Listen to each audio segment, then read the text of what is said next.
សៀមមករយៈនេះធ្វើបាបយើងខ្លាំងមែនតើដែលយើងអាចមើលឃើញជាក់ស្ដែងព្រោះយើងកើតទាន់សម័យកាលនេះហើយពីអតីតកាលក៏មិនណយដែរដែលសៀមធ្វើបាបខ្មែរយើងជាពិសេសនៅសម័យកណ្ដាលយើងឃើញប្រវត្តិសាស្ត្រនៅសម័យលង្វែកសម័យអីជាដើមហើយមានការលើកឡើងជាច្រើនពាក់ព័ន្ធទៅនឹងយកការជួយចាប់ពីការឈ្លានពានរបស់សៀមទៅជាប្រឹងប្រែងបង្កើត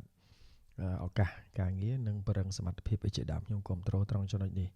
ហ្នឹងហើយជាពិសេសគឺយុវជននឹងតែម្ដងពួកខ្ញុំនោះវាចូលវ័យយុវចាស់ជិត50ស្អែកអត់ស្អែកហើយ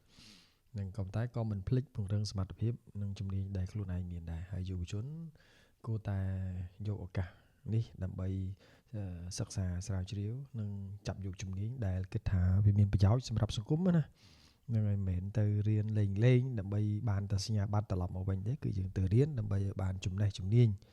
ហើយនឹងអាចធ្វើការងារទៅថ្ងៃអនាគតបានដើម្បីចូលរួមអភិវឌ្ឍប្រទេសជាតិសង្គមរបស់យើងទាំងអស់គ្នា